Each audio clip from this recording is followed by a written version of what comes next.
result of that, what Mr. Keller said, we know there is at least one elected official with some integrity in Santa Clarita. Now we're going to have some words from a gentleman who would like to be another one. He'd like to get your vote, and more specifically and more immediately, he'd like your attention. Ladies and gentlemen, please join me in welcoming Mr. David Gauny.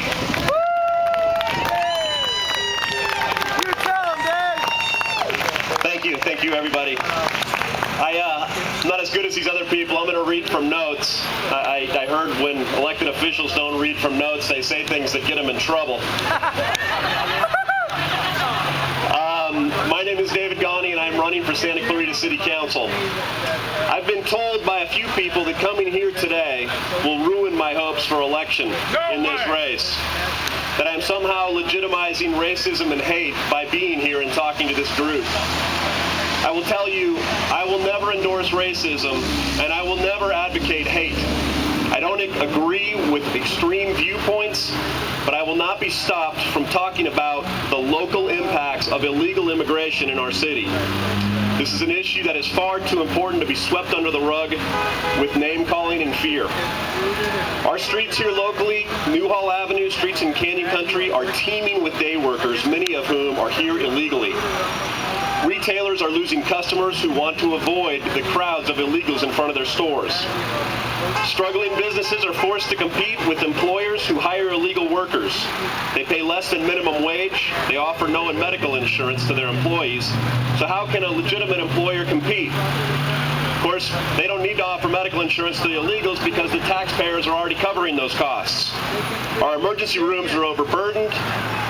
Our schools are overcrowded. A report from our local county supervisor, Michael Antonovich, recently said that now over $1 billion is being spent by our county on these issues, and millions more for education, all due to illegal immigration. California's prison system is bursting at the seams. 1 in 6 of the inmates in our system is here illegally. Do we close the borders? Do we address the issue? No. We release our inmates early, we'll deport them, but then just wait for them to return within a few weeks. As a council candidate, I have to ask, is this not a local issue? Will the federal government fix our local gang problem? Will the state send out a special unit to fix our increase in crime? They will not. This will be our problem. Last month, local councilman Bob Keller fired the shot heard round the world at a similar meeting to this. After that, at a city council meeting, a woman came and shared a heartbreaking story with our council that she had been raped by an illegal alien who had been deported twice. You just heard from John and Barbara March, who spoke. Let me tell you, for these people, this is not a federal issue. This is a federal issue, a state issue, a local issue, and a very personal issue. Thank you, sir. So what value do our leaders place on such loss? The answer is not much. Locally, as you've already heard, some of our council members all said, nothing can be done, our hands are tied, it's someone else's problem. One councilman actually told these people God does not distinguish between legal and illegal citizens, implying that we shouldn't either. But let me tell you, God's laws created the foundation of our great and free country, and when our leaders start ignoring them, we are no longer great and we will no longer be free. We can do more and we must do more. From the city offices of Santa Clarita, a lot can be done. I promise the first day I am on this council, I will call our city to endorse 5 anti-illegal immigration bills co-authored by our Congressman Buck McKeon. Among the items addressed in these bills include removal of in-state college tuition discounts for illegal immigrants. Yeah! Removal of birthrights for children that are born here illegally. Yeah! So we can start to get a grip on our citizenship. We can kill the Fed funding of ACORN, a group known to encourage illegal voting. Yeah!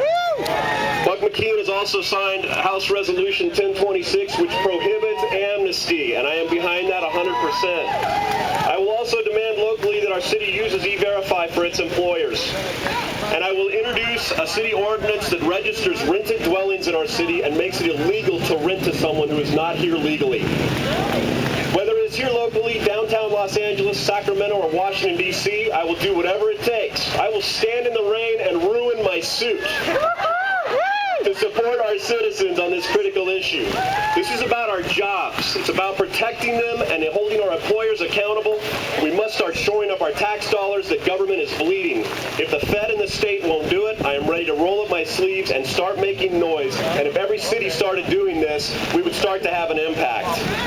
I may be sacrificing my run for city council by appearing here today, but I do not believe that running for an elected office should ever be in conflict with my obligation as an American. You have my word that I will fight alongside you, but I will make one request. We must attack policy and not people. There is a right way to do this. I will support this cause, but let's go after supporting our nation of laws and voting out the leaders that don't. I ask for your help with my campaign over the next month, and I hope to have your support on April 13th. Thank you for standing here with me.